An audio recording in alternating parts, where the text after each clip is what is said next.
let's say you're going beyond your course, you really want to try out something. So in the city, this is one place to, and they have all these training, all these different things that they're helping out for either as a corporate, they have corporate youngsters to government to actually how they change.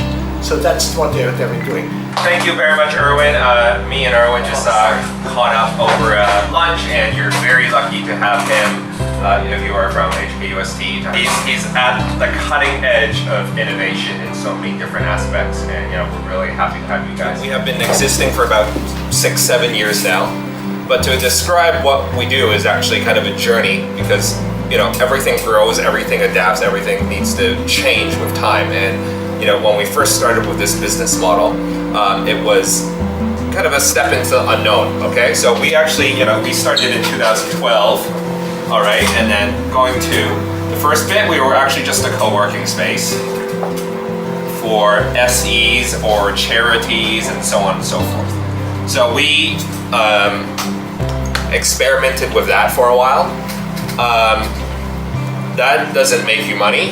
That doesn't really get you anywhere. It's just like a nice clubhouse for people, and we have brilliant people like Erwin and Ada. Everybody's just putting in their spare time helping people get their businesses on track or things like that. So really at the start it was a space with a network of people. But as you do things, right, other opportunities come into play. And then some people in the NGO and government sector, and then I think you guys have heard about words like design thinking and all that stuff. So they actually asked us, it's like, how do I get, it seems like all these organizations are very innovative. Is it just like they come up with a brilliant idea and then off they go? Is there a process? Is this just mere coincidence? Is it evolution? What process is this? So we, Ada and Erwin and a bunch of people, they picked up this thing called design thinking before everybody was talking about design. Well, they were talking about it in the United States, but they weren't talking about it over here. So we applied that. We started teaching government, NGOs, and so on and so forth. So we were doing capacity building. I guess you could say we were doing education. So in 2013 and stuff, we were doing that already. All right, we were getting a little bit of money. We were getting a little bit of traction.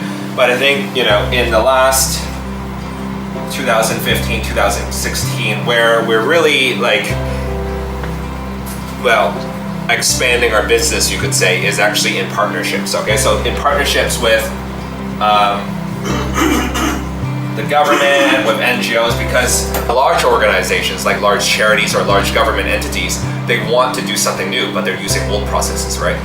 So they need somebody like us as a partner to go in there. So we work with a lot of government agencies, basically to work with them, hold hands with them, deprogram them, and come up with a new way to come up with some new opportunities to do new things. This is in partnership and consultancy, where we go in and we have some major projects with the government.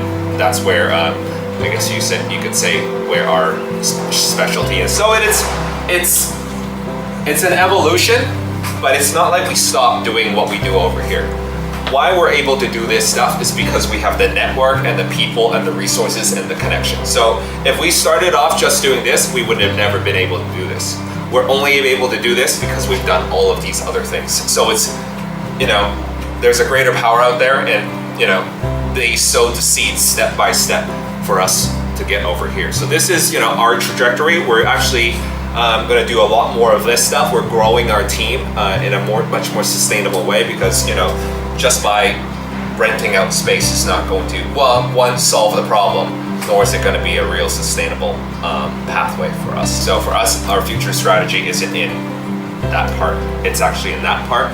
And this is the part where a lot of people can't go, because people, one, don't like to work with the government, don't know how to work with the government, and find it, whatever. But this is where for us, we really believe this is where we can get the most impact. I worked as an individual entrepreneur, then I worked in collaboration, and I think that the future and where I feel like, innovation is going, it's not in one person with a great idea. It's, working with people like Erwin, we're connecting the dots in ways that have never been connected before. Okay, that's all it is really. It's really about the more I learn, and I'm always learning, is just a mindset thing. You know, people going to new ways of thinking, and that's the potentials. Very few things need 5G. Most of it is, the limitation is not in our mobile phone, the limitation is in our mind. You know, the difficulty in design thinking is prototyping, right? So prototyping, when you come up with ideas, you need to prototype them in the community. So this one's still with the transport department, but basically one of these ideas that they did was, the idea that I came up with is they wanted to minimize accidents at crosswalk. They just went to Aptiv Guide, which is like the electronic street. They bought this LED green star, and then they just paid an intern $50. When the green man goes green, they turn on the green man. When it goes red, they turn it on. Because that's all you need for a prototype, right? Because again, design thinking, a lot of it is you're not testing technology. You're testing if the concept works. After that, it's like, oh, okay, well, you know, nobody complained, nobody died, and then the transport department can actually consider it. All right, that's the power again of design thinking, because we use the easiest way to get the story across. Get the story across. I think why innovation is so hard, especially in an academic setting. When we learn, we actually learn most of the stuff has answers and they're in the past. Innovation is about the future, right? Everything is past. But when you're actually trying to learn entrepreneurship or learn the future, no wonder it's not so hard, because you're actually learning what the future is. It's almost impossible, right? Creativity, right? Entrepreneurship, innovation is about creativity. The World Economic Forum says it's one of the most important things in a couple of years' time, and it probably is now. It's not about painting or something, it's actually about problem solving, okay? The other one is, you know, of course, failing. We have grades and all that. As much as we say first attempt in learning, our whole system is actually catered towards don't fail, right? Don't fail. Don't look stupid. Don't look bad. Just be part of it, okay? Our community is basically saying average is okay. Just good enough. Design thinking is basically trying to be, you know, not even good to great, but like average to good. But the whole system is basically created to like, it's just okay to be average, okay? And then the final thing is, you know, this setting looks like this setting, right? And you guys have played around with design thinking. You know it's very much different than what we're doing right now. And I really hope the future of education can be something different. But as you know, there's lots of invisible barriers. Language, all right, language, expression, introverts, extroverts, the power of the person standing up here, so on and so forth. So all of those big invisible barriers prevent creativity from happening. So those are all the things that, of course, design thinking is trying to solve. We need collaboration. We need people working together, because the greatest problems are actually ones that take multiple actors with multiple levels of power to get things done. It's people making connections, and that's what happens. A lot of times when you need to be a people person, a bridge builder, you know. Irwin, again, is a very good bridge builder. There's a couple other very good bridge builders, and that's what you need in the future. Yeah, the main thing, I guess, for us is it's really about the mindset, okay? Yeah, hi, I'm Ariel. I work in an organization called Med Asia, and we are a social lab. We do public service innovation with government partners and also a cross-disciplinary team. And previously, we worked on parks, on streets, and on public libraries. And now we're working on a project on markets. We work with the FEHD, the government department, and thinking about how the market can be more vibrant and how it can better connect with the community. The green crosswalk thing, that was their project. All right, so they're doing the public sector innovation. Okay, great, thanks, Ariel. Hi everyone, I'm Clara, and then I'm from ohmykids.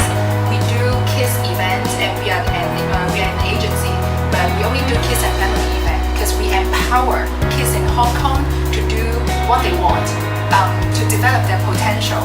Unlike the general marketing campaign, like the kids drawing, putting sticker on the car, yeah, you guys know. We do like some event like kids market. We recruit the kids to be the kids vendor. They are the boss. They take charge of the booth they run, and then we do a lot of things for corporates, for brands, for commercial. we do make money, but we make money in a way that we empower the kids. We trust kids. Yeah. Hello, I'm Michael. I am a programmer. So a few years before, we find that there's some technology barrier between the people with differences and the normal people. So we try to start to build some mobile apps to help the people like they can't see or they can't hear or they're elderly. So yeah, so we build some mobile apps, and then currently we also have some classes to teach people how to use the smartphone without watching the screen. So if you go to my desk, I will teach you how to use the smartphone.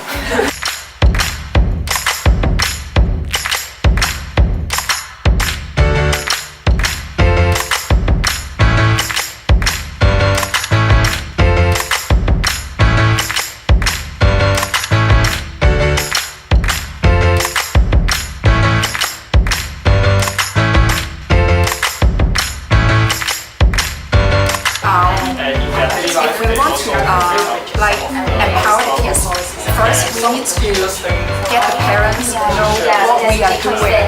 Yeah, make the event like very cool, very fun, but very educational.